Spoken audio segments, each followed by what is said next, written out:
Happy Diwali. मैं हूँ रमाशंकर राय आपके समक्ष। आज 31 अक्टूबर 2024 है। अभी संध्या के 6:30 बजे हैं। मैं अपने गांव मानिकपुर, पंचायत मकसूदपुर, थाना अंचल मीनापुर, जिला मुजफ्फरपुर, थाना क्षेत्र रामपुर हरी, राज्य बिहार से बोल रहा हूँ। आज दिवाली है। दिवाली का शाब्दिक अर्थ है दीप जोर अवली, यानी दीप माने बाटी यानी दियौड़ी।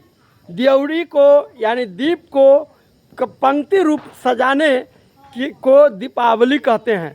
दीप माने बाटी, बत्ती, रोशनी देने वाली बत्ती। अवली माने पंक्ति।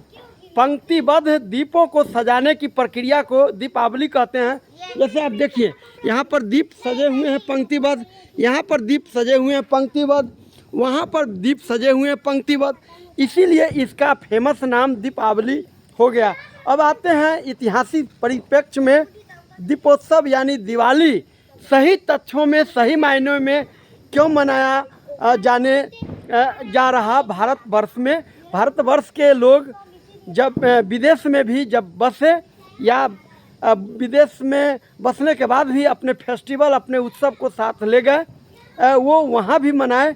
ये जो है उत्सव जो है खास करके Bharat, Indonesia, Sri Lanka, Burma, Japan, चीन, बहुत सारे देशों में, मॉरिशस, नेपाल, तमाम जगह मनाए जाते हैं।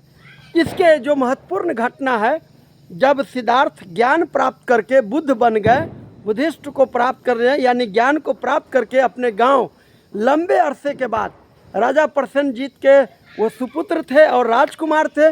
लंबे अरसे के बाद जब गांव में लौटे तो इसके खुशी में उत्सव चारों तरफ दीप बाती जला दिया गया और आने से पूर्व नगर को सजा दिया गया।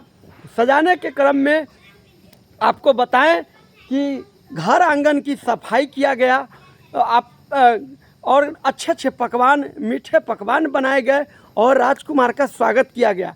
और यह जो दूसरा सबसे महत्वपूर्ण बात इस दीपोत्सव के बीच है, जब यही बात सम्राट अशोक को जानकारी हुआ, मौर्य सम्राट अशोक को, जो अशोका द ग्रेट के नाम से जाने जाते हैं, कि बुद्ध को कार्तिक पूर्णिमा के दिन दीप के द्वारा वेलकम किया गया था, स्वागत किया गया था। तो उन्होंने बुद्ध के द्वारा दिया गया 84,000 प्रवचन कहिए, वचन कहिए, धम्म कहिए, धम्म अर्थ धर्म नहीं, धर्म का सेंस बदल दिया गया। धम्म माने नियम, कायदे। बुद्ध के द्वारा दिए गए कायदे को अशोक ने 84,000 शिलालेख स्तूपों पर उसको गढ़वाएं, उसको उकेरें, और जहाँ जहाँ मौर्य साम्राज्य था और बुद्ध को मानने वाले लोग थे, वहाँ वहाँ इस बौद्ध धर्म का प्रचार के लिए प्रसारित किए। तो उन्होंने कार्तिक पूर्णिमा के दिन 84,000 शिलालेख पर दीप जलाएं, दीपोत्सव किए। दीप को क्रमबद्ध सजाना, दीप जोर अवली। दीपों को, अवली माने क्रमबद्ध, पंक्ति। दीप को पंक्तिबद्ध सजाए गए तो आम नागरिकों में, जनता में दीपावली के नाम से ज़्यादा प्रसिद्ध हुआ। दूसरी, ये किसानों की भी उत्सव है। इस समय जो है खेत में लगे धान, चूँकि प्राचीन फसल है, धान कट करके किसान का जो महत्वपूर्ण अन्न है भात, जो धान से जो चावल और चावल से जो भात बनता है, प्रिय भोजन है भारतीयों का, ये घर में आ गया। इसके खुशी में, उत्सव में भी ये फेस्टिवल मनाया गया। और आपको बताएं, इसीलिए जो है मूढ़ी चढ़ाए जाते हैं। आप जिसको गणेश कहते हैं, असल में एलिफेंटा बुद्धा, एलिफेंटा बुद्धा थे। वो हाथी बुद्ध के सबसे प्रिय जानवर, वो सवारी के रूप में काफ़ी लोकप्रिय रहा भारत में। इसलिए एलिफेंटा बुद्धा पूरा प्रसिद्ध था जनमानस में। लेकिन कतिपय झूठ कहानी से उसको लपेट दिया गया है, जिसको सच को जानने की ज़रूरत है। गणेश असल में मूल रूप में हाथी है और एलिफेंटा बुद्धा के रूप में वो प्रसिद्ध थे। और उनके बगल में जो लक्ष्मी जी है, जिसे आप धन के रूप में, समृद्धि के रूप में जान रहे हैं, वह बुद्ध की माँ महामाया जी है। वो महामाया जी को ही समृद्ध और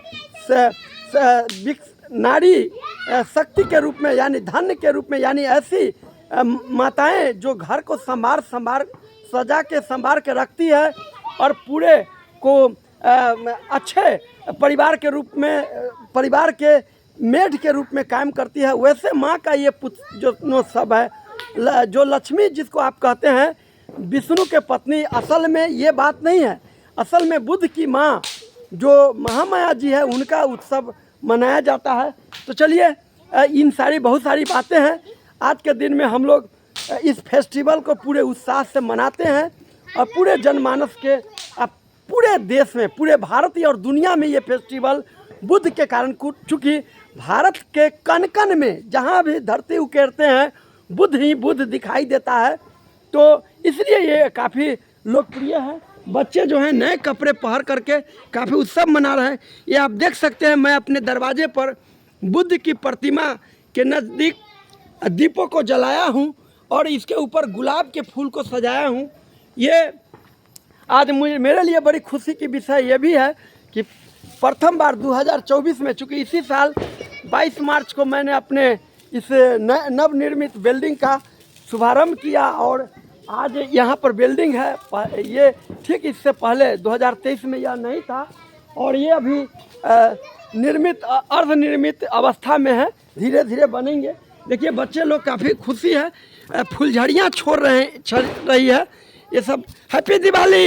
हैप्पी दिवाली। क्या नाम है आपका? अभिलाषा। अभिलाषा है, भतीजी है हमारी। आपका नाम? साक्षी। साक्षी है। हैप्पी दिवाली। मेरा नाम सोनी। ये सोनी है। ये सब देखिए, ये सब यहाँ रंगोली बनाया गया है। आप देख रहे हैं हरा पत्ता बनाया गया है और हैप्पी दिवाली यहाँ पर लिखा गया है। एक रंगोली यहाँ पर है, मेरी प्रिय सुपुत्री आकांक्षा सिया आहिर।